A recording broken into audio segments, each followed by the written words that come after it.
Saya ingin pertama, karena waktu kita yang terbatas, mengundang Profesor Rizaldi sebagai pembicara pertama, guru besar dari IPB. Karena judulnya saya tidak dapat detailnya Pak.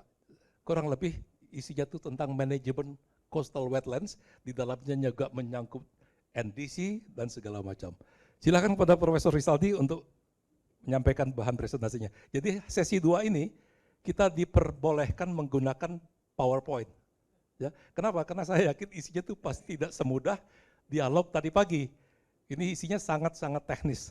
Silakan Prof. Baik, Assalamualaikum warahmatullahi wabarakatuh. Selamat siang Bapak Ibu semua. Mungkin yang saya sampaikan tidak terlalu sains Pak sebenarnya, karena diminta saya untuk menjelaskan sedikit tentang yang kita semua sudah tahu bagaimana target penurunan emisi nasional dan juga bagaimana mekanisme MRV pada tingkat domestik dan global. Jadi sebenarnya kita bicara ringan-ringan saja. Kenapa? Karena saya yakin semuanya sudah tahu, mungkin nanti kita akan diskusi secara detail pada waktu diskusi tanya jawab. Saya mencoba men-trigger saja sedikit tentang atau mereview apa yang sudah dilakukan oleh kita terkait dengan dua isu ini. Jadi langsung saja kita next saja. Siapa yang saya yang bisa jalankan ya?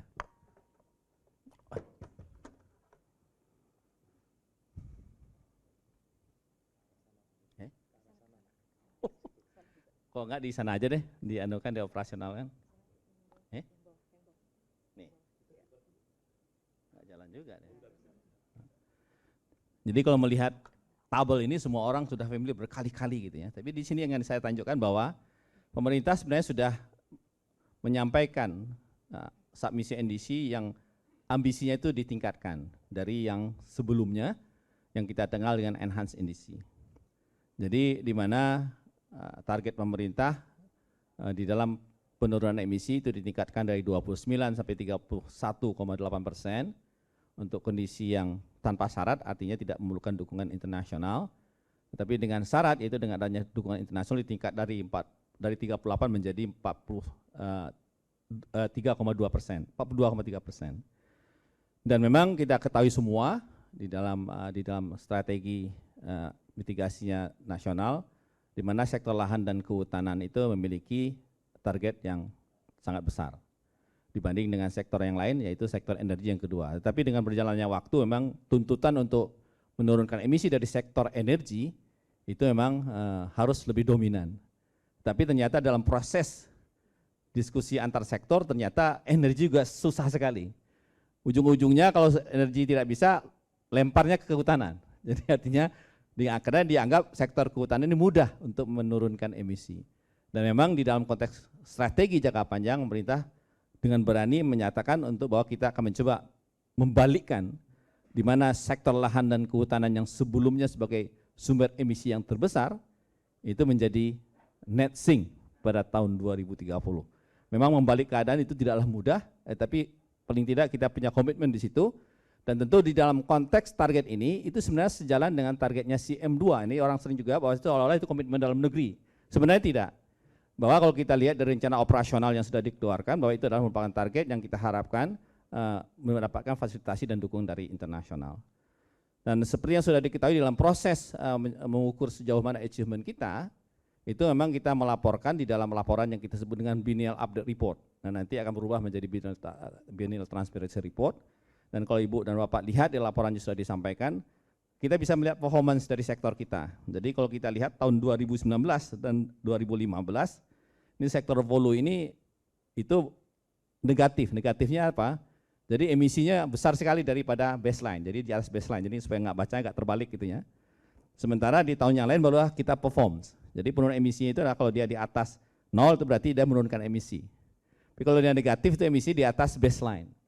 Jadi kita bisa lihat di sini 2015 dan 2019 itu memang emisi yang terbesar datang dari pit fire. Jadi artinya memang tercapainya target NDC ini sangat ditentukan sejauh mana kita mampu untuk mengendalikan ya kebakaran, dan tentu ini akan berhubungan dengan masalah masyarakat dan lain sebagainya yang sudah kita ketahui bersama. Dan sini tantangannya. Nah, di dalam proses reporting pencapaian ini itu memang pendekatannya adalah dengan melihat perbedaan antara melihat perbedaan antara baseline emission dengan aktual emisi yang terjadi yang dilaporkan di dalam inventarisasi gas rumah kaca. Jadi angka perbedaan itu adalah sebenarnya di situ. Jadi disitulah pendekatan yang dilakukan. Tetapi sebenarnya di situ terlihat banyak inkonsistensi. Nah inilah challenge-nya nanti. Karena itu ternyata semua negara juga hal yang sama, karena di dalam perhitungan inventory gas rumah kaca, asumsi yang dipakai seperti faktor emisi itu tidak sama dengan yang dipakai pada waktu kita melakukan proyeksi emisi ke depan. Dan oleh karena itu memang salah satu tantangannya itu bagaimana kita bisa meningkatkan konsistensi di dalam penggunaan asumsi baik dalam proses penyusunan inventory maupun dalam melakukan proyeksi modelingnya. Dan juga di sana juga subkategori juga tidak konsisten dan juga menggunakan kategori yang berbeda di dalam konteks laporan inventory gas rumah kaca itu perhitungan emisi berdasarkan perubahan tutupan lahan, ya, tetapi menggunakan kategori lahan hutan, tetap lahan hutan, artinya emisi bisa terjadi karena adanya pengambilan kayu, kebakaran, ya, atau dari lahan berubah menjadi tutupan lain. Nah di dalam modeling yang diproyeksikan itu kategorinya berbeda. Perubahan tata guna lahan itu dilihat dari deforestasi. Jadi deforestasi di pool semua. Jadi perubahan lahan menjadi bukan lahan itu dihitung. Ya. Dan juga asumsi faktor emisi yang dipakai di model juga diagregat karena nasional. Pendekatannya sedang di sini sudah lihat berdasarkan subkategori sesuai dengan kategori hutan yang ada. Di sisi yang lain di modeling juga bisa lebih detail. Kenapa? Terutama dalam melihat perubahan tingkat emisi dari berbagai jenis komoditas, perkebunan terutama. Kenapa? Karena di dalam model NDC kita juga melihat bagaimana hubungannya dengan food security. Jadi artinya memang membutuhkan agregasi lahan yang lebih detail untuk bisa menangkap perubahan dinamika, ya, lahan dalam konteks pencapaian target-target produksi dan lain sebagainya. Dan tentu ini menyebabkan terjadi perbedaan yang cukup mendasar antara modeling dengan inventory. Dan itu juga salah satu hal yang sekarang ini lagi diupayakan bagaimana ini bisa kita atasi. Dan di dalam konteks laporan BTR, jadi setelah era dari BUR ke BTR, Biennial Transparency Report, itu semuanya harus kita jelaskan secara transparan. Perbedaannya di mana? Karena kita prinsipnya itu adalah clear, transparent, and understandable. Jadi harus jelas, transparan, dan bisa dipahami dari mana itu datang angka-angkanya. Dan hal inilah nanti membuat bebannya cukup berat di dalam menyiapkan laporan BTR ini, karena tidaklah mudah, ya. Nah nanti kita bisa lihat ada salah satu aspek yang kita sebut dengan flexibility. Next. Jadi terus saja Mbak. Nah di dalam konteks ini kita lihat bagaimana sistem MRV yang sudah dibangun di dalam konteks nasional. Kita sudah juga menyusun, ya, sistem monitoring dan konteks lahan dan kehutanan itu merujuk kepada sistem National Forest Monitoring System yang sudah dikembangkan untuk bisa memantau perubahan tata guna lahan dari waktu ke waktu dengan menggunakan 23 kategori land use. Dan saya rasa juga kita sudah tahu semua, sementara dalam konteks faktor emisinya itu dilihat dari data National Forest Inventory. Tetapi kita tahu pendekatan yang dilakukan kembali lagi, pendekatan yang dilakukan dalam konteks pelaksanaan kegiatan REDD itu menggunakan pendekatan stock difference. Jadi stock difference, dan itu menggunakan lifetime average.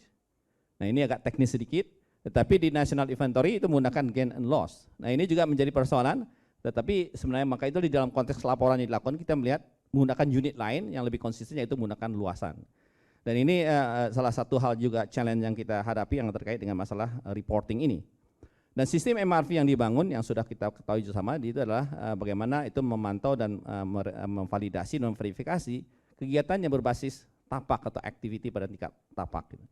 Nah tentu kita tahu dalam konteks monitoring itu volume itu lebih berbasis subnasional, karena pada waktu kita go down pada tingkat tapak itu memang resolusi yang ada belum cukup. Nah ini juga menjadi persoalan tersendiri. Nah di dalam konteks global kita sudah semua tahu di dalam proses memverifikasi dan juga cepat sekali rupanya waktunya, just finish, ya. Jadi artinya bagaimana kita men-track gitu, ya. Terus saja kalau gitu. Terus saja cepat. Next. Move, ya. Jadi dalam konteks coastline and wetland, nah ini memang belum kita masukkan di dalam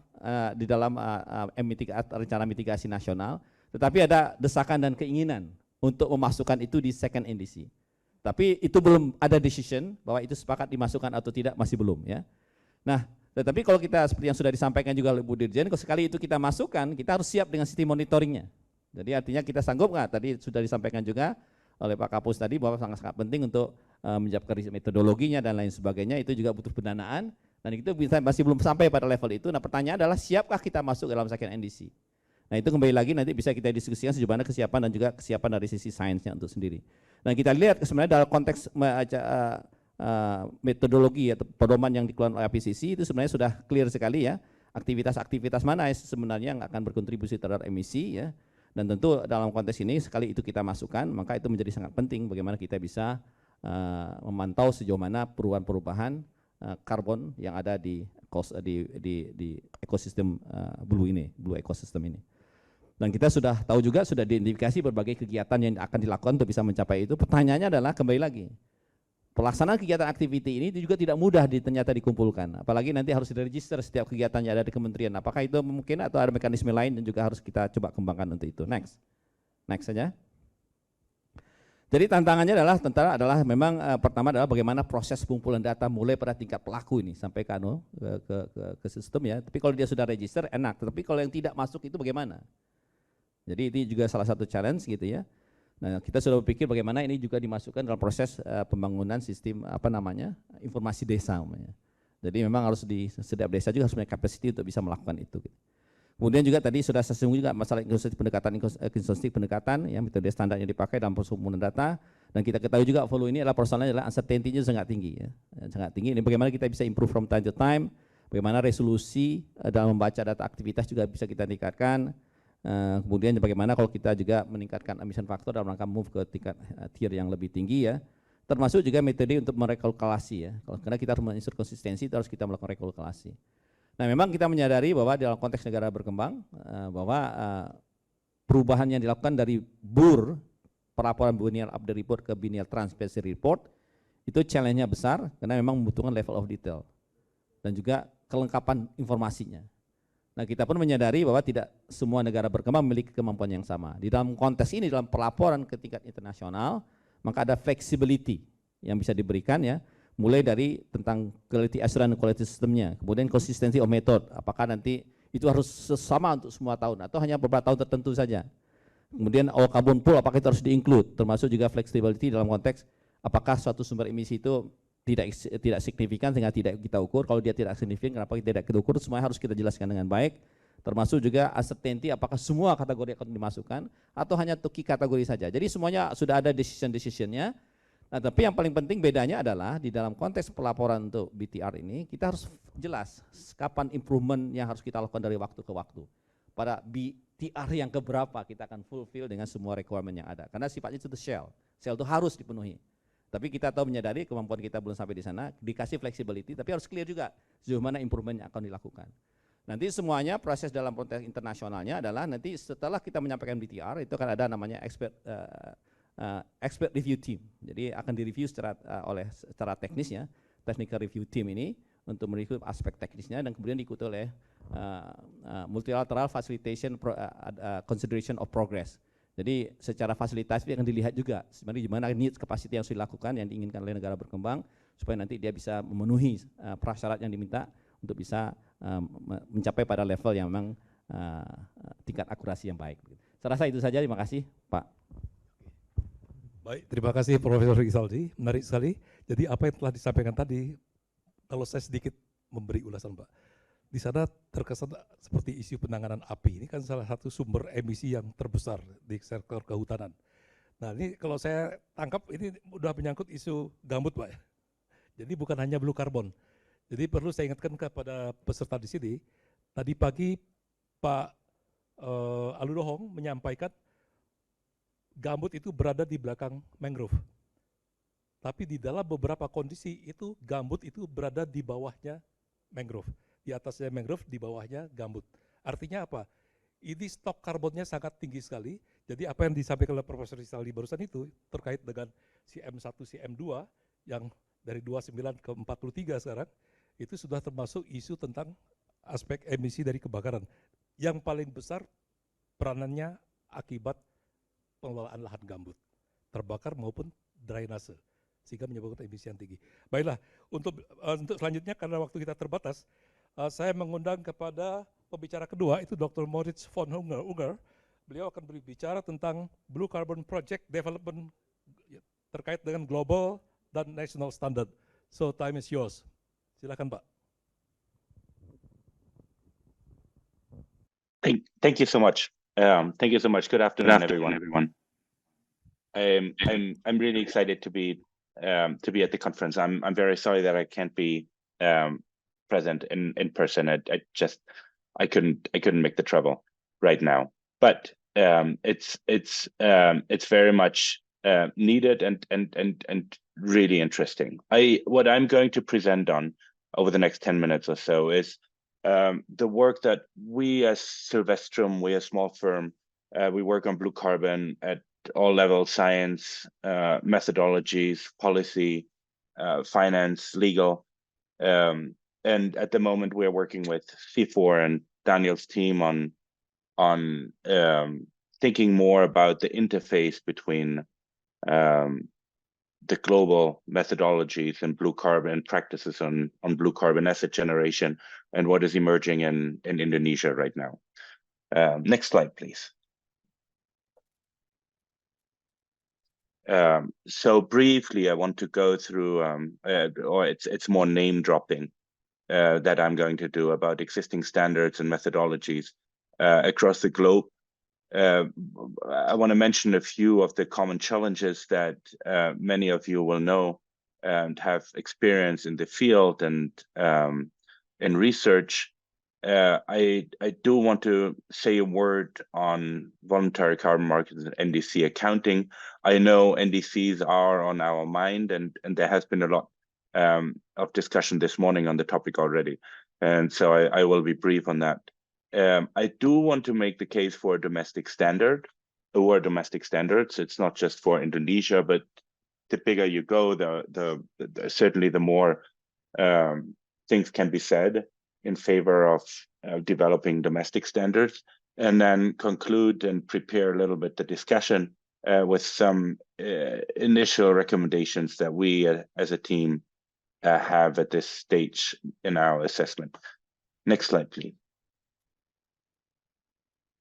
So global standards and methodologies. I'm sure many of you have heard of the FARA methodology, that's Verified Carbon Standard, VCS. There's also more, it's like co-benefit oriented standard, the CCB. But the core methodologies that we're looking at is restoration, VM33, and then on conservation, VM7.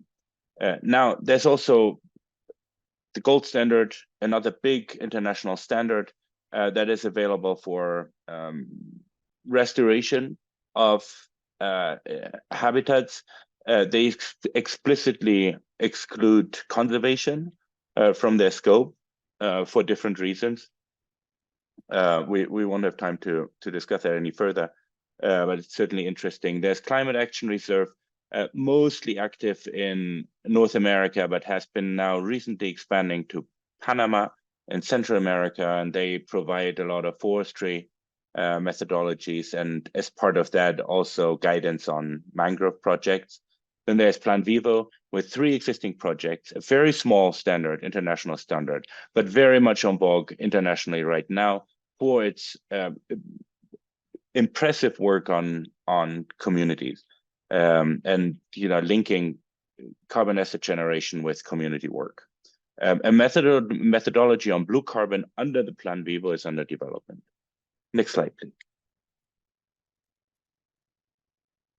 So it's quite impressive, actually, if you compare it to other sectors, that you see how industrious our circle on blue carbon has become over recent years. So every other month, it seems at the moment, there's a new standard being developed or even finalized in a specific country. So there's France has a seagrass restoration methodology now. Japan has seagrass restoration. Australia has blue carbon restoration. The UK is working on seagrass and salt marsh restoration, though it's not finalized yet. Spain has tidal marsh and seagrass restoration. Thailand is working on mangrove and seagrass restoration. And it's what the most recent that we've heard is Taiwan has also been developing guidance on this, details forthcoming. So there's, if you can see, most attention is on restoration, And there's quite a bit of seagrass in there, which is very, very, I mean, it's great news. And obviously here, it's like you're the experts. It's fantastic to see so much momentum for it. From the perspective of, it's like classic carbon project development, this is quite a leap. Because there's no, it's like there's only very few seagrass projects at the moment that are under development. So it's a really terra incognita for like forest carbon project developers and blue carbon mangrove carbon project developers. So that's really exciting to see at the moment. Next slide, please. So what everyone who works in blue carbon standards and right now is, it's like there's here we put in scientific rigor and equity, but there's also something about accessibility and the ease of working with it, which are cornerstones of what experts are trying to do. So scientific rigor. Yes, I mean, it's complicated, and we've heard a lot this morning already about how difficult it is to map, how difficult it is maybe to develop, to calculate the baseline, or in the context of conservation, a reference level. MRV monitoring is very complicated, and then things that we haven't touched upon today yet, but which are also on everybody's mind when we look at carbon project development is permanence. So how can I secure and be certain that the GHG benefits that I create will be there to last? Leakage, so what happens outside my specific area? Am I maybe producing more emissions outside or not? And sea level rise, which is important.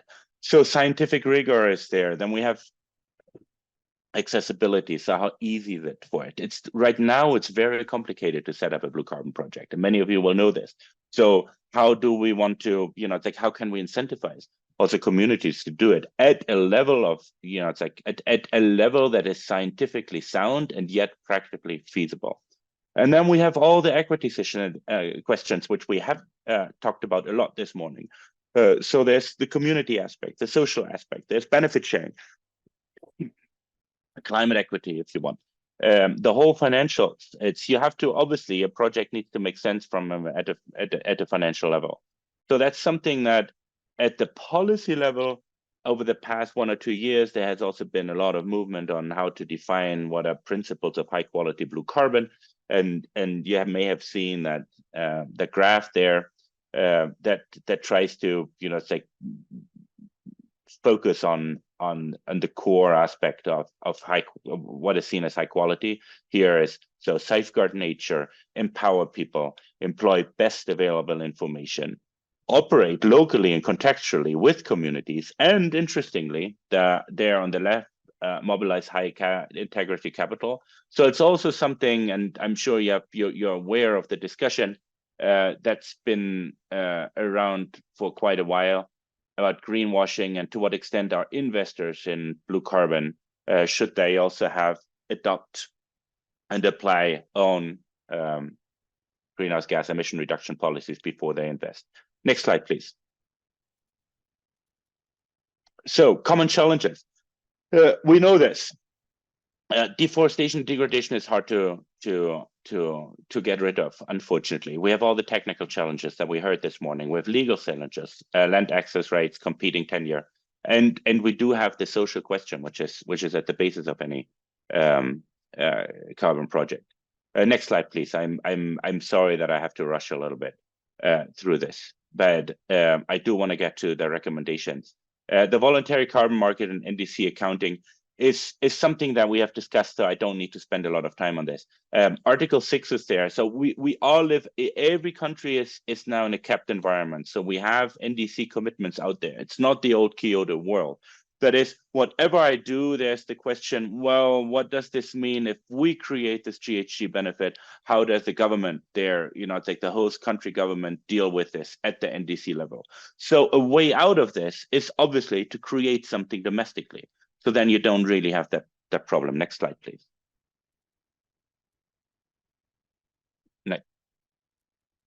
Next slide, please. great. So the case for domestic standards, yes. So at the NDC level, it makes it a lot easier.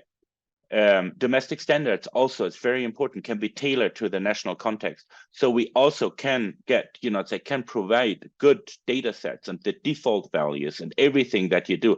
Think of Indonesia as an archipelago. There is so much science there and there's so much unknown yet. So if you do center on something domestic, you have a lot more, a lot more database that you can create and work with. Challenges are, is it scientifically rigorous? Do we have the experience? Do you have also the people who can, verify and validate? Markets, will they accept it? And transparency. Next slide, please. I'm so sorry, I have to rush a little bit through this. So if you think about recommendations on bridging, on trying to see, well, what does it mean if you set up a domestic standard and how does it relate to all the work that has been done globally so far and that's still ongoing? Should there be some form of discourse or communication?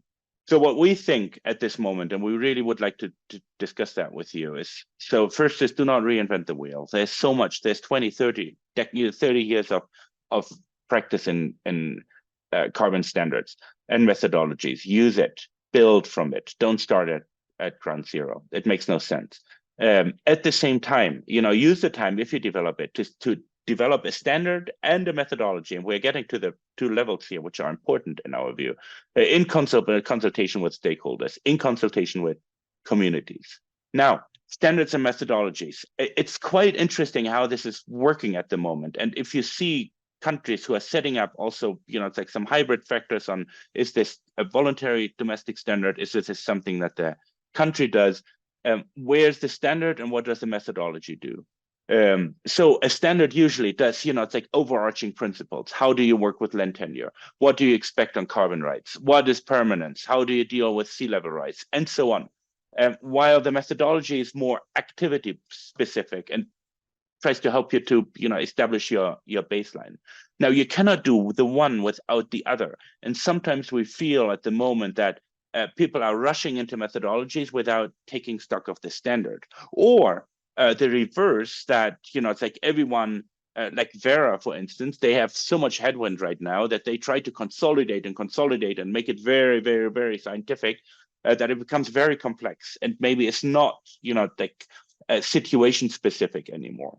So try to find the balance, but it's important that you spell out what's, it's like the potential trade-offs and synergies that are there. Position mangroves. Mangroves already, it's like subject to some of the methodologies that are developed and established, including in Indonesia. So what do you do at the level of blue carbon? Do you want to take them out or not? You can always, it's like try to, it's like integrate smartly, but don't overlap. And then maybe provide a standard and framework with modules for different activities and locations. There's a last slide, but it's more. You can. I'm sure you get the presentation. I want to stop here so that my colleagues have a chance to speak to. Thank you very much.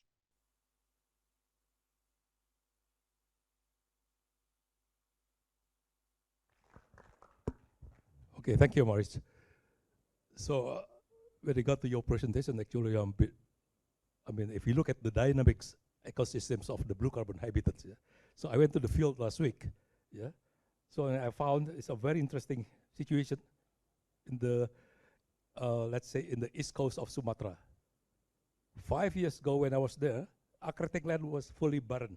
There was no plant, no mangrove growing. But I went there last month and I found that kind of ecosystem, now it's fully covered with mangrove. So what does it mean with this kind of dynamic? Itu artinya bahwa standar yang kita bahas barusan, itu tentunya akan mengikuti pola dinamika daripada habitat di mana blue carbon, terutama mangrove, itu berada. Nah, ini sebagai salah satu tantangan, bahwa baik itu standar maupun metodologi, itu saya yakin harus tetap diupdate, melihat perkembangan berikutnya. Kalau tadi pagi katanya mangrove begini, blue carbon, seagrass begini, itu mud flat. Mud flat itu apakah termasuk ke salt marshes? Itu mud flat itu sangat hati-hati kita, karena dia bisa berubah juga sebagai salt marshes, tapi di satu sisi dia juga akan bisa ditumbuhi oleh mangrove. So dinamika daripada ekosistem juga perlu dipertimbangkan di dalam konteks standar. Oke, berikutnya pembicara ketiga, saya akan mengundang kepada, maaf Pak, sebelum saya salah nanti manggil orang. Oke, yang ketiga itu Dr. Sigit Sasmito. Beliau ini dari Tropical Water and Aquatic Ecosystem Research, Tropical Water, James Cook University Australia, Pak ya. Oke, monggo Pak Sisno. Terima kasih Pak Nyoman. Mungkin saya berdiri aja, kan lebih gampang. Oke, terima kasih untuk kesempatannya untuk sharing hasil penelitian kami peneliti, dan mungkin agak disclaimer kalau yang kami kerjakan mungkin fully biophysical karena memang bukan orang social science, jadi akan banyak biophysical assessment di sini. Nah, di sini ada dua pertanyaan yang di-raise kepada saya, yaitu tentang mangrove restoration dan menggunakan case untuk Indonesia. Terutama pertanyaannya adalah di mana restorasi itu harus dilakukan dan apakah kita bisa memonitor restorasi yang sudah dikerjakan. Gitu.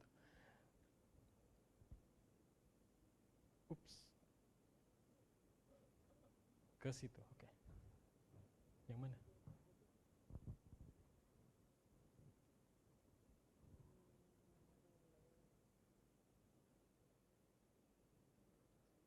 Oke, next.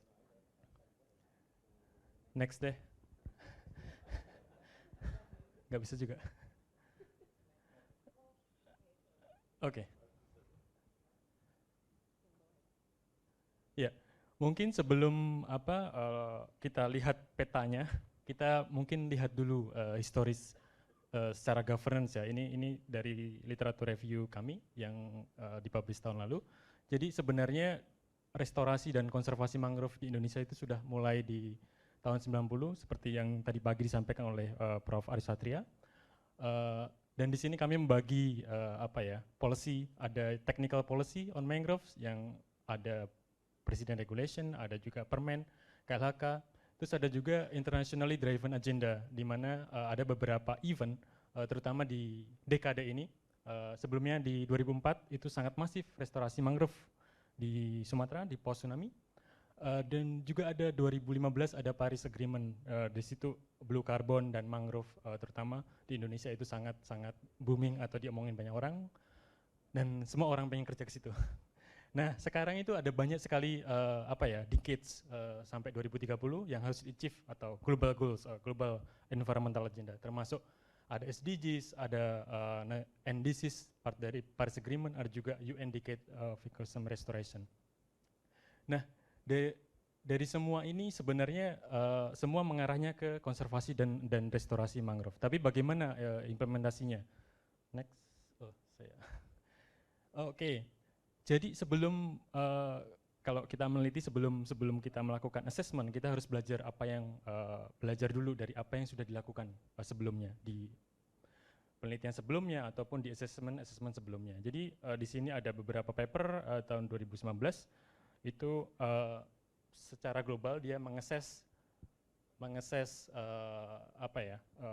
the need of the policies to do better restoration, especially untuk mangrove. Ada beberapa lokasi di Indonesia juga ada, dia membandingkan berapa cost-nya, berapa propagulnya yang ditanam, terus berapa luasan areanya, dan semua itu bervariasi dan sangat rendah sekali success rate-nya.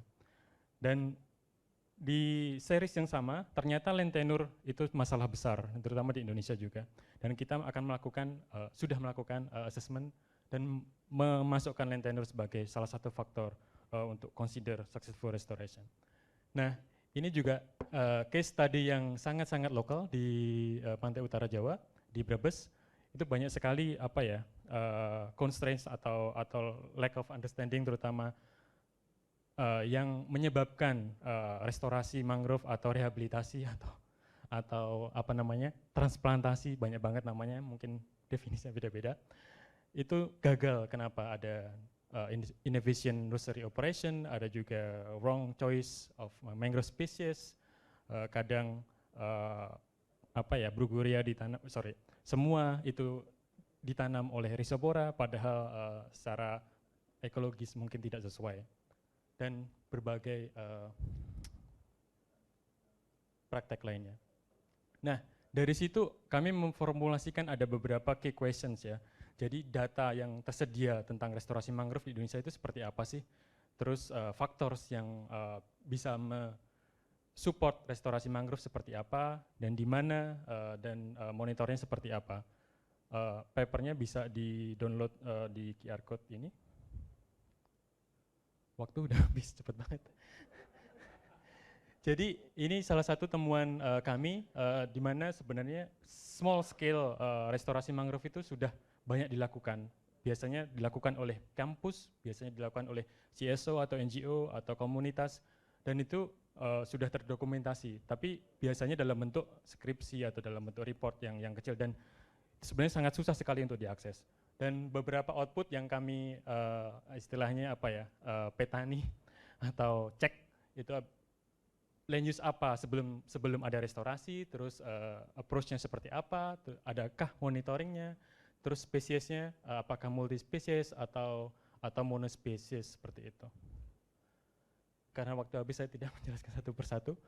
Dan dari faktor-faktor yang kami identifikasi tadi, kami berangkatnya dari di mana dan berapa luasan mangrove yang hilang antara tahun 2001 sampai 2020. Karena waktu itu kami studinya di tahun 2020 waktu COVID. Nah, di sini terlihat lokasi-lokasi di mana hotspot mangrove yang sudah terdeforestasi ada di beberapa pantai timur Sumatera, ada di pantai barat Kalimantan, dan juga terutama di pantai timur Kalimantan. Dan ini trajektorinya dari undisturbed mangroves ke land use impacted mangroves, dan apa yang kita dorong sekarang dengan skema blue carbon adalah regenerated mangroves. Nah, ini waktu itu data sampai tahun 2020 di mana kami menemukan sekitar hampir 200.000 hektar mangrove hilang dari tahun 2001 sampai 2020. Itu sebagai basis kita harus istilahnya restorasi dilakukan di situ. Nah, itu bisa di breakdown lagi berdasarkan biogeomorphic typology, ada drivers loss-nya seperti apa, terus juga ada juga forest land status, dan kita bisa mappingkan ketika menggunakan matrix analisis itu high opportunity, medium opportunity, dan juga low opportunity untuk skenario restorasi. Nah, ini peta restorasi potensialnya di seluruh Indonesia, bisa ini interaktif juga, bisa dicek di QR code-nya untuk yang online. Di sini dari Sumatera sampai di Papua banyak sekali, terutama di Sumatera Utara, ada juga di Sumatera Selatan, di Kalimantan, dan juga di beberapa case di Papua. Nah, itu tadi kita mengidentifikasi area di mana kita harus restorasi atau restorasi dilakukan secara menggunakan data satelit. Nah, sekarang yang sudah ada atau proses mangrove regenerasi yang sudah ada itu buktinya di mana gitu. Nah, kebetulan di sini kita juga mengerjakan di Bintuni Bay di tempatnya Pak Mul. Ini yang sebelah kiri adalah grafik carbon stocks recovery dari undisturbed forest 0 tahun setelah ditebang sampai 25 tahun setelah ditebang. Di situ bisa dilihat recovery atau carbon stock enhancement dari biomass, living biomass di mangrove. Yang kuning adalah dead wood atau woody debris. Nah, itu plot level data untuk carbon stock, dan sebelah kanan adalah satelit data, di mana di situ ada, di sini ketika tebang di tahun 2010, mangrove sudah terrecover di tahun 2015, dan ini setelah 25 tahun, ini setelah 10 tahun, 25 tahun, ini 15 tahun, dan ini yang reference, seperti itu. Jadi ini semua sudah terpublish, silahkan dicari papernya. Nah, ini yang terakhir mungkin, jadi kita sedang mengembangkan yang namanya restoration dan monitoring tool, itu di host juga di Blue Carbon Deck, yang Pak Daniel tadi pagi sampaikan. Ini kita masih menggunakan me-launch ya beta version. Di situ ada interaktif di mana user bisa bisa melakukan input atau menggambar poligon yang mau dilihat datanya di sebelah mana. Terus kita bisa generate dari situ berapa luasannya terutama. Sebenarnya ada di sini. Ini bisa diklik. Nah ini gerak. Jadi ini sistem kami dikembangkan di Google Earth Engine. Di situ karena ini case-nya Indonesia, petanya harus di-move ke Indonesia. Di situ bisa divisualisasikan, ada beberapa data, ada data mangrove area 2000, terus mangrove loss. Kita perbarui juga sampai 2022. Kalau di paper tadi masih sampai 2020. Ini kita zoom di daerah Kalimantan Timur, kita gambar. Ini 1 menit ya, videonya 1 menit. Kita gambar, nanti akan keluar generate chartnya. Jadi kalau user ingin melakukan apa ya, biasanya kalau Blue Carbon Project itu diawali oleh feasibility assessment, mungkin bisa mulai dari sini. Di situ keluar tipologi, terus restoration opportunity-nya, terus land use setelah mangrove hilang itu apa, terus juga keluar ini time series land use change di mangrove yang terdeforestasi itu. Jadi itu sistem yang kita kembangkan, dan kalau ada saran silahkan lagi di scan QR-nya untuk bisa provide feedback. Oke, jadi kesimpulan yang apa ya, take home message-nya itu sebenarnya yang paling krusial adalah field data, terutama untuk mengembangkan atau assessment restorasi potensial area di Indonesia. Itu kita perlu field data, karena kita menggunakan data mangrove deforestasi dari tahun 2001, dan selama 20 tahun atau 22 tahun itu mungkin bisa sudah kembali lagi jadi mangrove atau sudah berubah jadi tempat atau tutupan lahan lain seperti itu. Terus ada beberapa improvement yang bisa dilakukan. Kita bisa menggunakan like real time mangrove loss alerts, terus ada juga field verification, terus jadi yang kekurangan kami adalah kami belum bisa mengengage teman-teman praktisioner, terutama untuk yang restorasi mangrove, untuk bisa ditaruh di sistem kami gitu. Jadi ketika itu bisa dilakukan, kita juga pernah melakukan diskusi dengan BRGM tahun lalu. Kita coba perkenalkan sistem ini. Tapi kalau misalkan bisa kita taruh di sini, kita bisa monitor itu berapa recovery-nya seperti yang di slide yang sebelumnya tadi. Dan mungkin dengan bantuan high resolution satellite dengan NICV mungkin bisa lebih jelas lagi. Nah, jika tertarik untuk contribute, silahkan kontak saya, ini emailnya, dan sekian, terima kasih. Baik, terima kasih buat Pak Sesmisto. Ini menarik sekali Pak, jadi sekedar informasi juga, BRIN kan juga mengembangkan yang namanya monitoring mangrove. Di sini hadir nggak dari Monmang?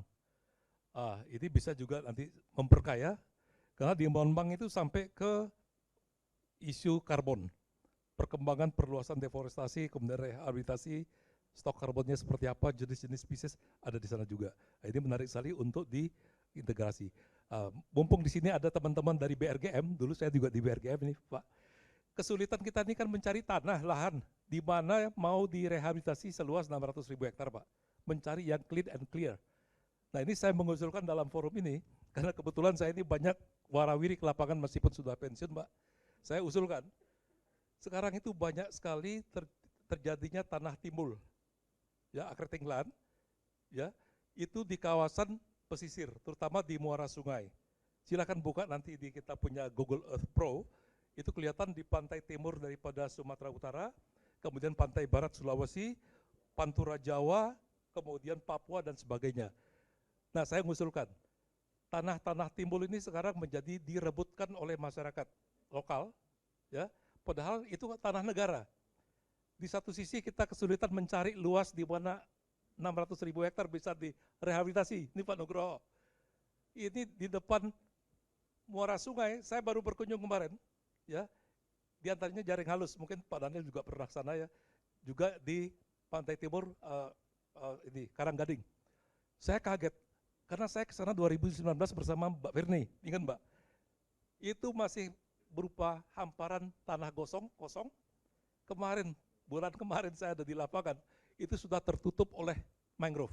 Nah ini kalau bisa dipetakan ini Pak Sigit, di mana sih tanah-tanah timbul yang ada di Indonesia, karena banyak sekali, ini potensial untuk menjadi habitat baru mangrove. Sudah terbukti Pak. Nah, contohnya apa? Pulau Lusi, lumpur Sidoarjo, itu kan bekas lumpur lapindo, timbul sekarang sebuah pulau. Isinya apa? Mangrove semua Bu. Ya, nah itu baru sisi accreting land. Nah sekarang bagaimana dengan mudflat? Nah ini karena orang rebutan dengan proyek-proyek karbon, saya kaget juga kemarin ke lapangan, itu orang ahli burung di sini ada Pak Yus masih dari wetland ya. Itu kan mudflat itu tempat habitat burung-burung migran, dia singgah cari makan, tapi rupanya karena terobsesi sama proyek karbon nih Pak Rizaldi. Orang tanam mangrove di sana, ini ahli-ahli burung ini pada bisa protes. Kenapa habitat burung migran saya hijaukan? Di sini ada Ibu Firni, tahu jabatannya di Ramsar Konvensi. Ibu Firni ini adalah staf SDRP untuk Ramsar Bu. Jadi kalau misalnya mudflat, ya itu juga ditanami mangrove karena obsesi masyarakat terkait karbon demikian kuatnya, ini kita akan bisa terjadi konflik sains antara ahli burung migran sama orang-orang karbon. Nah ini tantangan yang tadi saya kembalikan lagi ke Pak Sigit, kalau sempat Pak dipetakan di mana tanah-tanah timbul itu diinformasikan, terus peruntukannya Pak. Karena kalau tidak cepat, saya baca di peraturan agraria ya, BPN, itu sebenarnya silakan pemerintah daerah untuk menetapkan peruntukannya sebelum masyarakat berburu mengkooptasi, mengambil alih. Saya kira demikian. Oke, berikutnya kita mengundang para pembicara nomor 4 itu Ibu Firni, menarik sekali ya, karena beliau ini adalah sekretarisnya daripada MBA, Man and Biosphere Indonesia. Yang kedua, Ibu juga mendapati posisi di Ramsar sebagai anggota panel teknis dan ilmiah. Nah, ini menarik. Nanti akan saya ulas Bu, Ibu punya presentasi, karena menarik dari sisi konservasi. Terima kasih, silakan Bu Firni.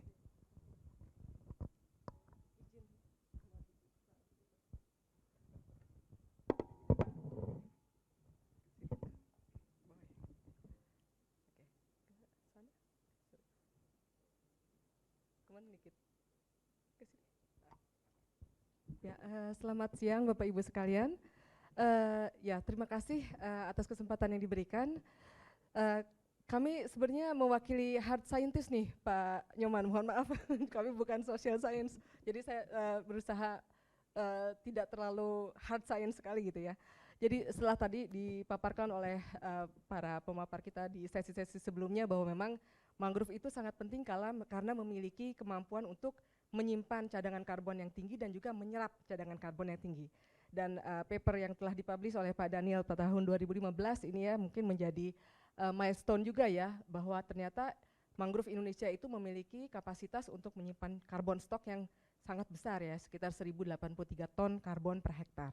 Dan kemudian ada juga studi kami bersama-sama dengan rekan Profesor Kaufman di Amerika, kita melihat berapa sih cadangan karbon mangrove untuk seluruh dunia, dan ternyata Indonesia memiliki cadangan karbon yang cukup tinggi ya dibandingkan dengan benua-benua lainnya. Kemudian, nah yang menarik adalah Indonesia adalah negara yang memiliki luas mangrove terluas di dunia. Namun kalau kita lihat ternyata laju deforestasi mangrove di Indonesia juga masih tergolong yang terbesar di dunia juga. Nah, studi yang telah kita lakukan ya ini kita menganalisis peta tutupan lahan yang diproduksi oleh KLHK dari tahun 2009 hingga 2019. Dan Bapak Ibu bisa lihat ini adalah grafik yang di atas ini adalah grafik laju area mangrove yang hilang dari tahun 2009 hingga 2019. Dan yang di bawah ini adalah ini adalah area mangrove yang bertambah. Dan kalau kita lihat ternyata areal mangrove yang hilang itu jauh lebih besar dibandingkan areal mangrove yang bertambah. Di sini kita menyimpulkan bahwa ternyata laju kehilangan mangrove itu di Indonesia jauh lebih besar dibandingkan laju penambahannya. Nah, dan kalau kita lihat apa sih yang menyebabkan mangrove ini hilang gitu ya, khususnya di Indonesia, ini berdasarkan analisis yang kita lakukan juga untuk Indonesia. Jadi menarik sekali Bapak Ibu, setiap kita membagi Indonesia ini menjadi beberapa region utama ya, seperti Sumatera, Pulau Sumatera, Kalimantan, Jawa, Sulawesi, dan Indonesia Timur. Dan ternyata setiap region itu memiliki tendensi yang unik gitu ya. Apa sih yang menjadi trigger kehilangan mangrove itu? Contohnya kalau di Kalimantan dan Sulawesi, tambak adalah penyebab utama ya dari hilangnya mangrove. Tapi kalau untuk Pulau Sumatera, terutama di Sumatera Utara, yang menarik mungkin Pak Nyoman sudah tahu juga ya. Jadi konversi mangrove menjadi kelapa sawit. Ini adalah tren baru ya, dan memang kita ini sangat kreatif ya, bisa merubah ekosistem mangrove sedemikian rupa sehingga cocok gitu bisa untuk ditanami kelapa sawit. Kemudian ini adalah studi kami di Delta Mahakam di Kalimantan Timur, di mana kita melihat bagaimana berapa emisi yang hilang apabila mangrove yang masih baik itu dikonversi menjadi tambak. Dan ternyata yang kita lihat ini adalah cadangan karbon stok di mangrove yang masih baik, dan ini adalah cadangan karbon di tambak. Dan ternyata hampir 50% cadangan karbon di mangrove itu hilang apabila mangrove itu dikonversi menjadi tambak. Dan hampir 80% dari kehilangan mangrove itu berasal dari tanahnya. Karena kita tahu bahwa gambut dan mangrove ya, itu cadangan karbon terbesarnya justru ada di tanah. Dan kemudian kita melanjutkan studi kita bagaimana kalau tambak yang tadi di hasil konversi dari mangrove itu kita produksi udang window. Ini untuk kasus di Delta Mahakam. Dan ternyata kalau kita mengkonsumsi atau produksi dari 1 kg udang window, ini emisinya setara dengan 2.000 liter pembakaran 2.000 liter bensin. Jadi sangat signifikan sekali Bapak Ibu ya. Ini mungkin sering saya sampaikan di paparan-paparan saya, hanya untuk mengingatkan bahwa kalau kita memproduksi udang yang dulunya adalah mangrove ya, ini menimbulkan emisi gas rumah kaca yang sangat tinggi, carbon footprint-nya sangat tinggi. Nah ini kalau kita kembali tadi kita harus social justice, human justice ya, bahwa memang sebenarnya tambak ini berguna ya untuk meningkatkan livelihood masyarakat. Sekarang tantangan ke depan adalah bagaimana kita bisa menghasilkan tambak yang dihasilkan dari sustainable aquaculture gitu ya. Kalau bisa sih tidak diproduksi dari tambak yang dulunya itu bukan mangrove. Jadi ke depannya kalau misalkan KKP punya target untuk meningkatkan produksi udang ya, itu diusahakan kita memiliki teknologi yang ramah lingkungan di mana kita bisa memproduksi udang di lahan-lahan yang dulunya bukan mangrove gitu. Kemudian beberapa penelitian kami juga ini dalam rangka untuk meningkatkan akurasi ya, yang karena kita tahu tadi untuk memberikan inventarisasi gas rumah kaca yang terukur dan akurat, kita harus didukung oleh data dan informasi yang akurat juga. Nah, kalau untuk cadangan karbon stok saya rasa hampir sudah cukup banyak ya untuk mangrove khususnya, kecuali seagrass. Nah, tapi untuk flux ya, untuk flux ini datanya masih sangat limited sekali untuk mangrove. Oleh karena itu di sini kami BRIN dengan teman-teman dari Yayasan Konservasi Alam Nusantara, di sini ada Pak Ilman ya, dan juga timnya Mbak Nisa Novita. Kami bersama-sama melakukan studi mengenai pengukuran greenhouse gas flux ya di Berau. Di sini kita menganalisis flux dari CO2 dan metan ya dari beberapa land use type yang ada di ekosistem mangrove. Jadi di sini ada secondary mangrove, kemudian restored mangrove, ini ada abandoned active pond, dan ini adalah pond embankment. Jadi dari keempat land use type ini kita mengukur CO2 dan metannya, dan kemudian kita juga melihat bagaimana pengaruh dari pH, salinitas, suhu ya terhadap peningkatan atau penurunan ya greenhouse gas flux tersebut. Jadi semuanya ini kita lakukan untuk mencapai tier yang lebih tinggi ya di IPCC. Kemudian ya tadi kita tahu bahwa sekarang kita harus Indonesia sudah memiliki tier 2 ya, betul ya Pak Daniel ya. Untuk NDC kita sudah mulai memakai tier 2. Tapi mudah-mudahan nanti di second NDC kita bisa meningkatkan tier kita lagi. Oleh karena itu kita harus memiliki faktor emisi yang juga reliable. Nah, kami juga sudah mengeluarkan ya publikasi untuk mengimprove ya beberapa faktor emisi untuk mangrove, dan juga paper yang baru terbit ya oleh Pak Daniel. Ini juga sangat komprehensif sekali, menyajikan beberapa faktor emisi ya dari beberapa land use type yang ada di ekosistem mangrove, dan saya rasa ini sangat penting sekali bagi kita untuk pemerintah Indonesia untuk menyusun second NDC dan FREL ya untuk ekosistem mangrove. Dan ini berikutnya adalah research yang juga telah kami lakukan dengan Bapak Paul.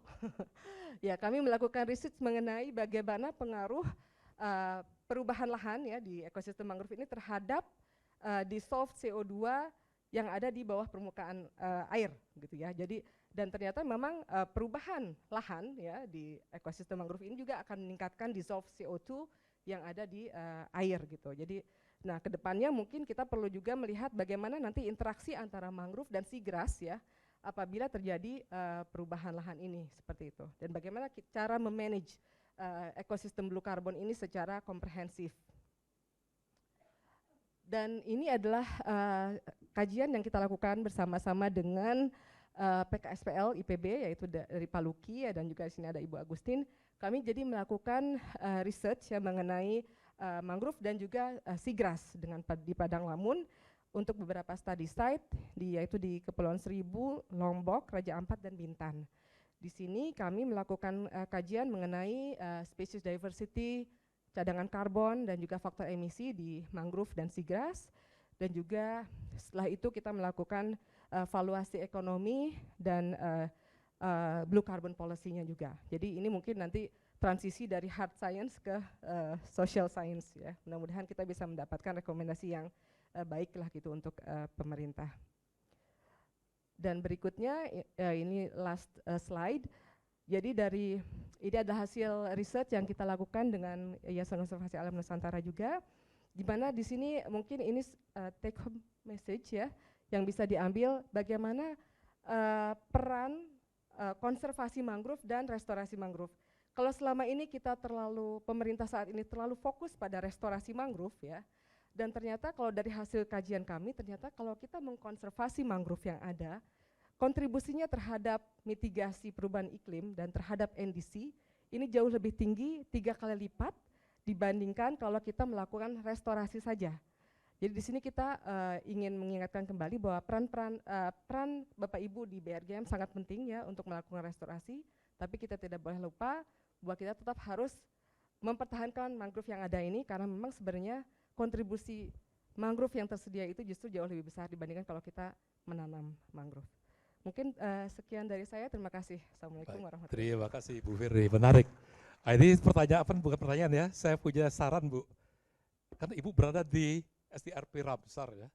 Nah, ternyata bahwa kalau konservasi jauh lebih penting daripada rehabilitasi dalam konteks mitigasi karbon, saya mengusulkan saat ini kita hanya memiliki 7 situs Ramsar di seluruh Indonesia. Ya, di Sumatera itu ada di Berbak, Sembilang, kemudian ada di Kalimantan Barat, Kalimantan Tengah ya.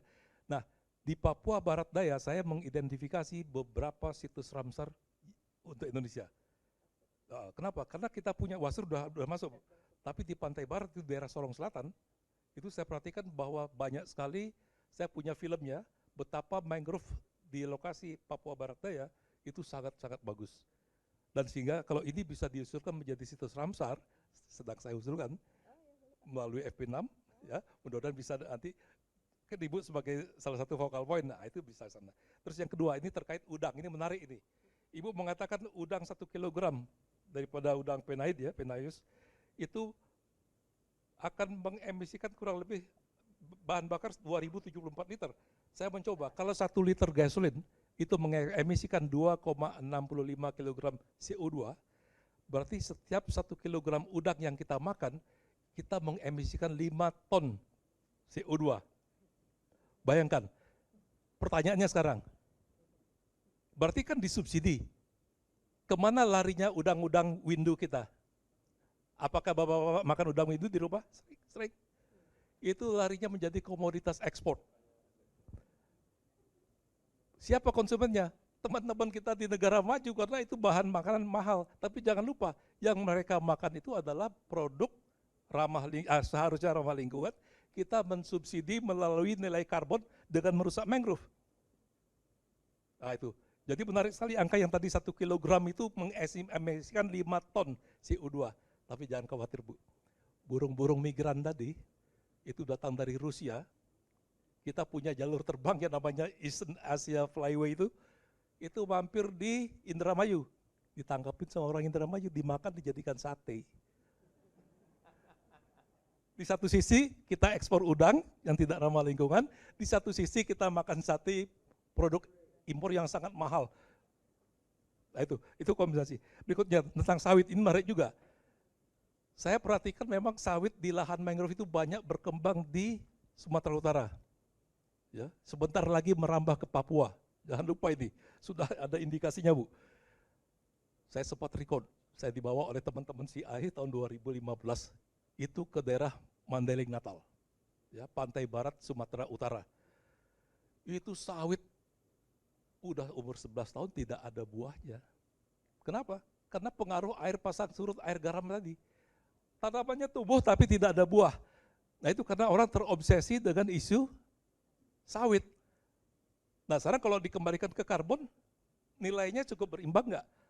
Nah itu satu sisi. Terus yang kedua, ini kondisi di Suaka Marga Satwa Bu, Karanggating Langkat Timur Laut. Saya tuh baru ke sana bulan kemarin juga. Itu sawit di dalam kawasan konservasi. Nah saya mengusulkan, kita harus bekerja sama dengan pihak GAPKI, dengan Departemen Pertanian, Kementerian Pertanian, bahwa sawit-sawit yang sudah terlanjur berada di kawasan ekosistem mangrove, itu bertahap sempadan sungainya dihijaukan kembali, disisipkan dengan tanaman mangrove. Sehingga pada masa 30 tahun sawit harus ditebang, diremajakan, mangrove-nya bisa tumbuh kembali. Oke, presentasi terakhir tidak kalah penting, Pak Budi. Silakan, nanti saya terlalu banyak bicara ya. Ini Pak Budi dari BRIN juga, tapi dari dulunya P3 Olivi ya Pak ya. Silakan Pak Budi.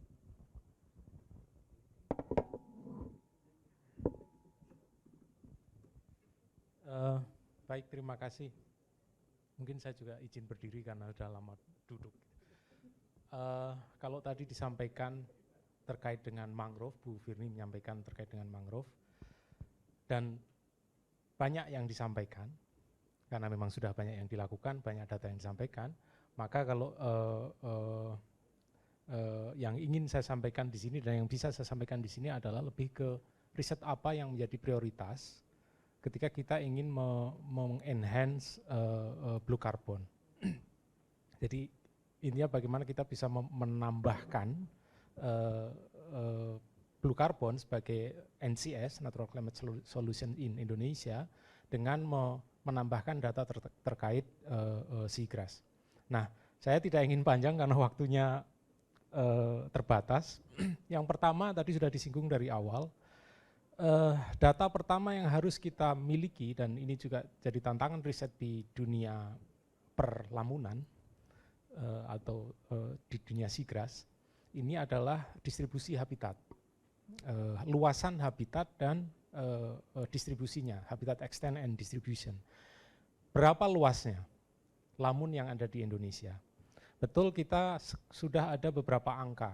Angka yang dulu sekali itu ada 30.000 kilometer persegi atau 3 juta hektar.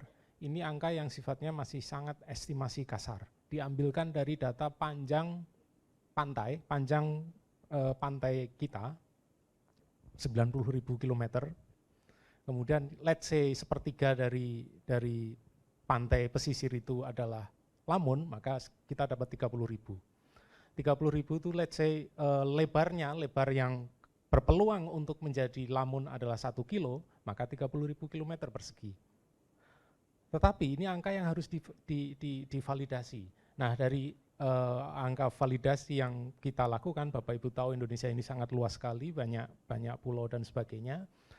Yang baru bisa kita validasi adalah 300.000, tadi di pagi disampaikan 293.000 hektar. Jadi 300.000 hektar yang berpotensi kemungkinan ada angka lagi sekitar 1 juta sampai 1.200.000 hektar. Nah, ini yang jadi mungkin akan jadi pertanyaan, kenapa sampai sekarang belum selesai itu validasi luasan mapping? Karena mapping mangrove dengan mapping seagrass atau mapping hutan ini dengan remote sensing, pencitraan approach-nya adalah dengan remote sensing, ini lebih susah di seagrass. Karena seagrass ini berada di lingkungan yang kadang terpapar submerged, kadang juga terekspos. Jadi kadang tegak karena di air, kemudian kadang rubuh. Kemudian ketika nanti di air yang keruh, makin susah lagi. Belum kita juga seagrass ini dinamis sekali. Dia sangat terpengaruh dengan seasonal dynamics, temporally, spatially. Jadi bulan ini mungkin ada seagrass, mungkin 3 bulan kemudian menjadi tidak ada, tapi kemudian beberapa bulan lagi muncul lagi, tergantung tipe spesiesnya, tipe komunitasnya, apakah itu colonizing species, persistent species, atau opportunity species. Ada banyak tantangan di dalam pemetaan seagrass yang menjadi salah satu tantangan kita, kenapa sampai sekarang kita ini belum selesai tentang berapa sih luasan seagrass di Indonesia. Nah, saya ingin memberikan gambaran kompleksnya pemetaan, behind the scene. Mungkin Bapak Ibu tinggal menerima data ini luasnya segini, yang diimplementasi atau yang di policy management authority. Tapi sebenarnya behind the scene dari mapping seagrass ini sangat kompleks. Kalau kita mau di level nasional misalnya, citra data satelit yang kita pakai mungkin bisa pakai resolusi yang 30 meter. 30 meter itu padahal seagrass kan kecil, maka tingkat akurasinya menjadi sangat lemah.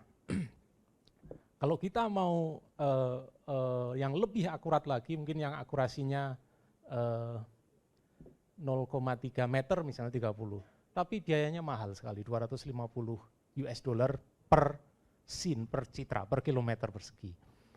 Padahal 90.000 misalnya kali, ya tinggal 250 US dollar kali 90.000 kilometer persegi. Itu biaya untuk minimal membeli citranya saja. Belum proses dan sebagainya, proses untuk human resources, high computing facility dan sebagainya. Jadi sangat kompleks pemetaan dari seagrass ini. Nah, berikutnya yang kedua, research berikutnya adalah mengenai baseline untuk stock sequestration and emission. Bu Firni kalau di mangrove itu sudah tidak bicara lagi berapa stok di mana dan sebagainya karena sudah selesai mangrove. Kalau di seagrass masih belum. Sebagian besar riset teman-teman mahasiswanya Pak Luki, Prof Luki tadi, terus dan Bapak Ibu Prof Rudi dari Undip dan sebagainya, sebagian besar riset seagrass yang blue carbon itu lebih di biomasa. Padahal biomasa itu ya yang di atas above, yang living biomass itu. Padahal stok karbon di seagrass itu lebih dari 75% itu ada di sedimennya, bukan di biomasanya. Bahkan kadang hanya 10% aja, atau bahkan 5% saja itu dari living biomass. Sebagian besarnya itu ada di sedimen, karena dia men-trap sedimen yang sumbernya bisa dari seagrass atau ekosistem yang lain, atau bahkan dari mangrove dan sebagainya. Belum, hanya sedikit sekali yang melakukan di sedimen. Mungkin karena mahal dan sebagainya, dan karena tidak tertarik, funding yang terbatas, seagrass itu tidak tertarik, sebagian besar mungkin, sebagian dari Bapak Ibu mungkin masih belum bisa membedakan antara rumput laut dengan lamun. Seaweed and seagrass, what is the difference? Mungkin belum bisa membedakan itu. Nanti kalau kita kasih yang satu ini seaweed, yang satu seagrass, mungkin bisa dianggap itu rumput laut semua. Padahal itu berbeda. Ya ini sementara antara mangrove seagrass sebenarnya dari sisi ekologi memiliki fungsi yang sama, nilai ekologi yang equal, bahkan nilai ekonomi yang bisa juga equal, karena mereka ini saling berkoneksi, ada connectivity di sana. Nah, variabilitas sementara di Indonesia ini spesiesnya banyak. Seagrass kan hotspot of seagrass diversity, one of the global hotspot of seagrass diversity. Kemudian ada tipe-tipe komunitas yang berbeda. Tipe-tipe ini berbeda pula kapasitas untuk stoknya, sequestrationnya. Belum bicara kita emission. Tadi saya agak ngiri misalnya kalau di Bu Firni dan teman-teman mangrove, Mas Sigit menyampaikan sudah bicara tentang emission flux dan sebagainya. Kita ini masih belum bisa, masih banyak yang perlu kita lakukan di seagrass. Jadi ini eh, PR yang di komunitas para ahli seagrass di Indonesia yang kita ingin mengejar ketertinggalan itu.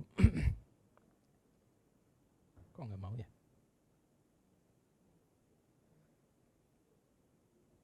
Oh, sorry. Konsepnya sebenarnya adalah misalnya karena ini di daerah yang pasang surut misalnya, oops, I didn't do anything. Mungkin ini tanda waktu habis ya Mas. Oh, belum. Ada faktor-faktor yang mempengaruhi variabilitas dari stock, sequestration, and emission. Secara konsep, ini yang harus kita uji, apakah sama seperti ini di Indonesia. Yang pertama, hydrodynamic energy. Semakin banyak gelombang, semakin sering arus pasang surutnya makin besar, maka soil organic carbon, makanya soil di sini. Jadi sedimen, bukan di biomasa. Itu makin kecil. Kemudian sequestration rate, sediment accumulation rate (SAR), ini juga kalau hydrodynamic energinya tinggi maka makin kecil. Nah, korelasi positif kalau SAR-nya tinggi maka soil organic carbonnya juga tinggi. Sebaliknya faktor yang berbanding terbalik adalah water depth, kedalaman. Semakin dalam biasanya semakin kecil karbonnya, nanti semakin di daerah dangkal karbonnya makin tinggi. Kemudian yang faktor biotiknya di sini seagrass production and density. Jadi ini tipe komunitasnya. Nah, yang mempengaruhi seagrass NPP and density ini adalah tipe spesies yang dominan apa, kelimpahan, density dan sebagainya. Oke. Ini yang perlu kita uji di Indonesia. Emisi kita ini masih pakai data global. Jadi tier 1 saja ini kita pakai model lagi. Jadi mungkin tier setengah kali ini yang bisa kita ya tier 1 kan sudah rata-rata global, itu juga dipakai lagi. Jadi nah, yang penting adalah restoration for additionality. Untuk bisa melakukan blue carbon project itu ada satu syarat additionality, atau tadi Bu Aksmi menyinggung soal berapa pengurangan emisinya. Nah, additionality ini yang penting, yang kita masih belum tahu sebenarnya. Kalau kita melakukan restorasi di Lamun ini berapa additionality yang bisa dinilai yang nanti akan bisa dikonversikan untuk ke pengurangan sertifikat pengurangan emisi. Padahal untuk melakukan restorasi itu sangat untuk melakukan restorasi Lamun ini sangat susah, mahal, tidak semudah mangrove. Mangrove tinggal cari biji dan sebagainya. It's still masih di ranah science untuk restoration. Berikutnya adalah tentang ecosystem service and valuation. Ada banyak metode yang bisa dilakukan dan ini di Indonesia juga belum banyak dilakukan. Nah, ini satu poin terkait dengan makroalga terakhir ini.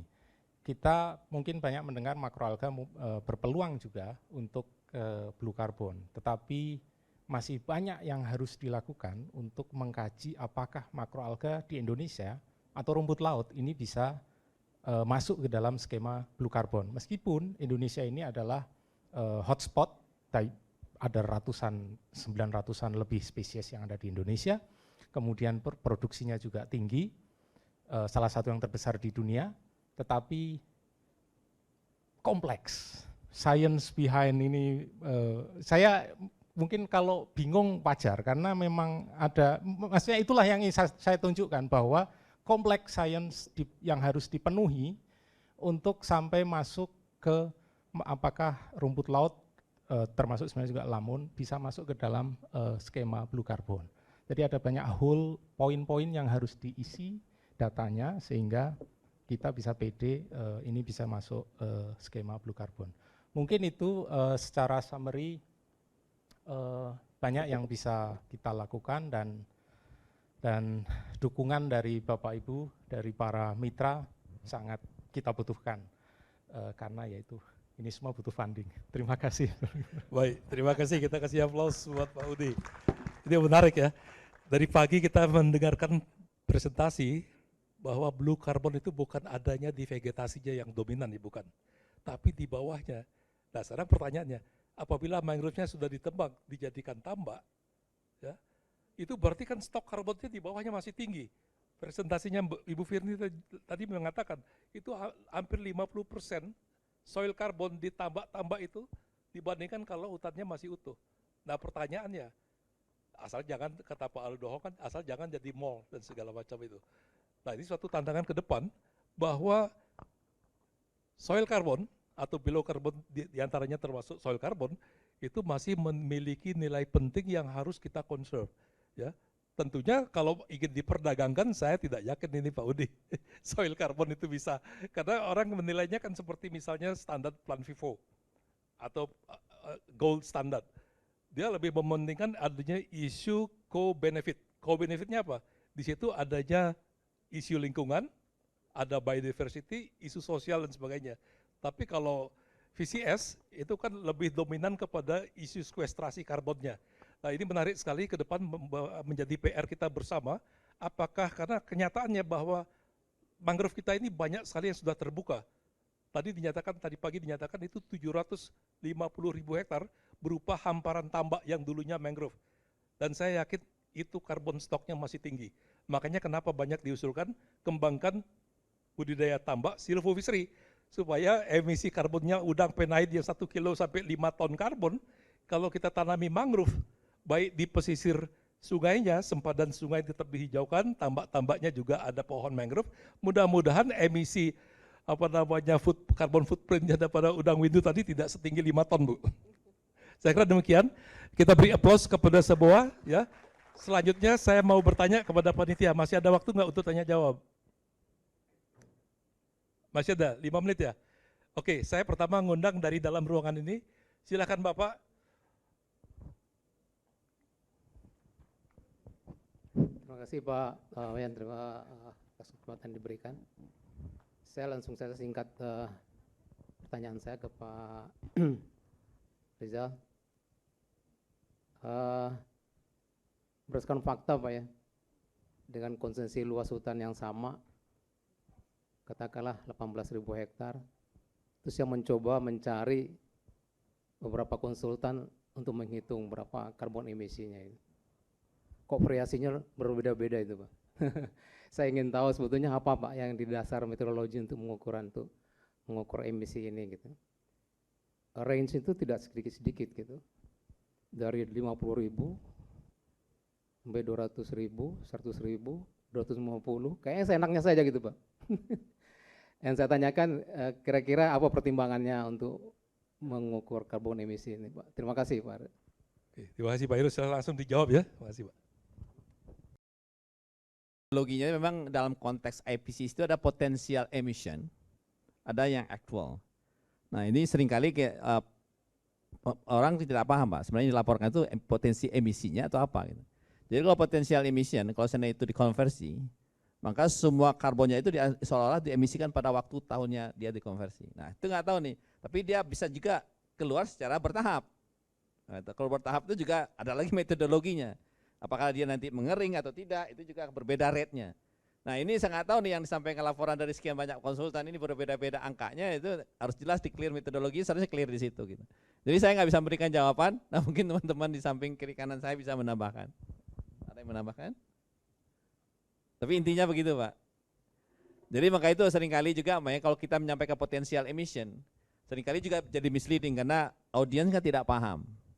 Jadi seolah-olah nanti kalau seandainya kita menghitung mangrove itu potensial emission, nanti di PIT juga tidak potensial emission yang disampaikan. Contohnya kita waktu melaporkan FREL, itu berbeda sekali. Kalau Pak lihat laporannya FRL yang second, itu PIT decomposition itu menjadi rendah sekali.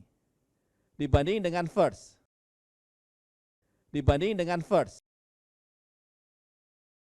Karena yang di secondnya itu tidak mengasukkan inheritednya, emisi warisan.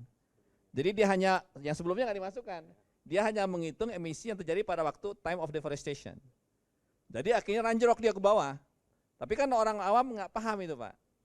Nah jadi artinya kita harus melihat sebenarnya apa yang di-include dalam proses perhitungan, bagaimana proses menghitungnya itu semuanya akan menentukan berapa angka yang akan keluar. Gitu Pak, tambahan jawabannya.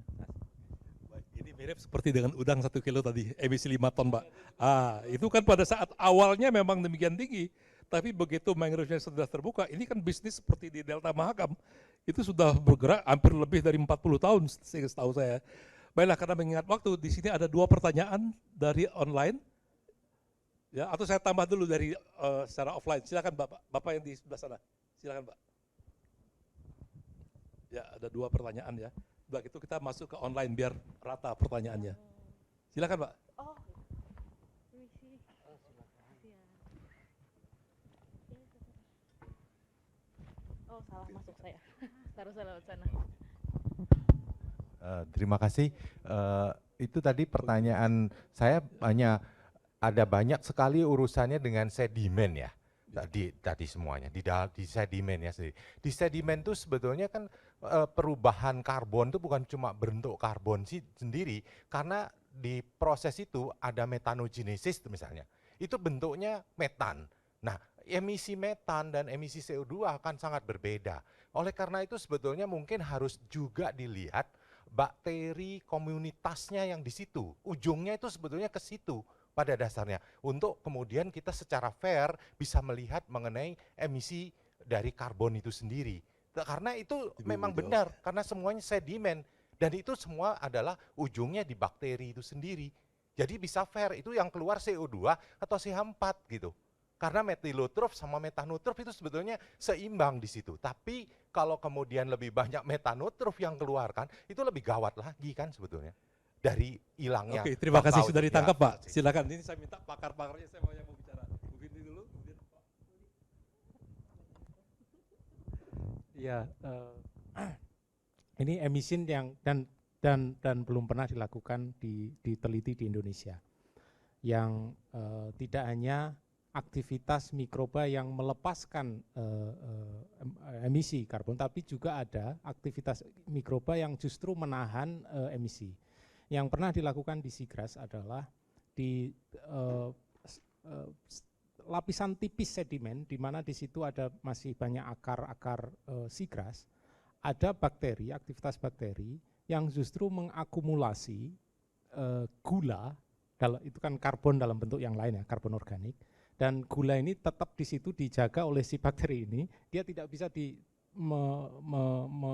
mengalami dekomposisi, tetapi ketika ada perubahan kondisi sedimen, salinitas berubah atau pH berubah atau ada gangguan fisik di aduk-aduk misalnya, dekomposisi bisa dimulai dan apakah nanti bentuknya ke metan atau bentuknya ke CO2 balik lagi ke dissolve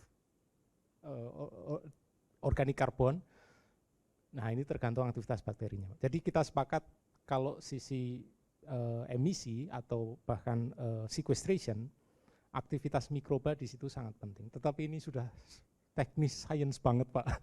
Dan setahu saya belum dilakukan di Indonesia untuk yang seagrass. Kayak untuk yang mangrove setahu saya sudah pernah ada yang melakukan itu. Mungkin kalau dari saya kembali ke Pak Rizaldi tadi. Jadi metodologi untuk menghitung emisi itu menggunakan apa?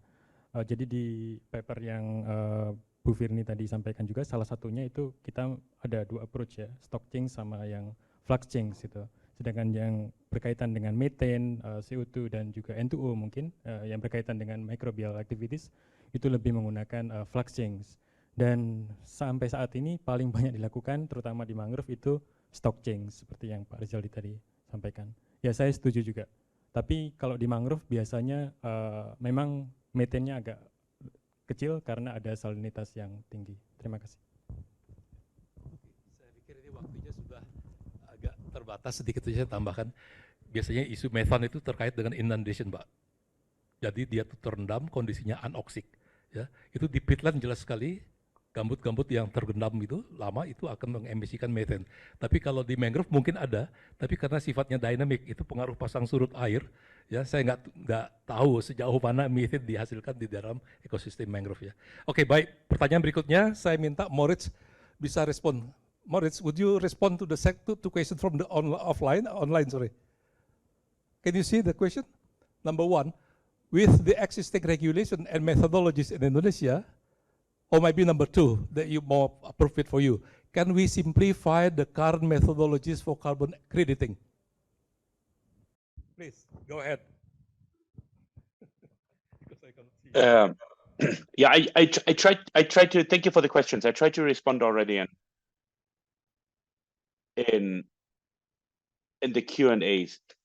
And we had a little bit back and forth. Obviously you have to see, you know, it's like if you can do a conservation project, if you do a conservation or a restoration project. For everyone who is not like really familiar with how carbon asset development works, this is where you have to start. Do you grow, you know, trees, or do you keep them from being deforested? So if there's no deforestation, then you don't have a carbon project. It's as simple as that. Then there's, you know, it's like depending on the methodology, whether, you know, it's like to what extent you can account for either historic baselines or future imminent risks, but this is what it is.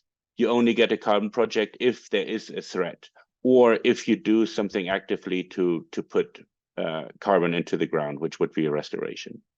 The second one, on simplification, to an extent you can simplify. I'd rather say, you know, it's like you can certainly standardize, and you can make it, you can address certain activities and in certain locations much better than, you know, using the very complex and the very generic methodologies that are out there.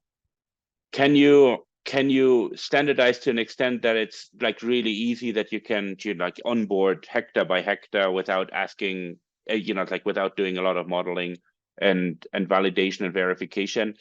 You know, it's like it becomes a trade-off at some point. But there's certainly a lot of, you know, it's like leeway for where what you can do right now and what methodologies offer. It's still pretty poor. So that's certainly a boost for supply, if you ask me. So, thank you, Maurits. Any more contributions from the panelists here in front of?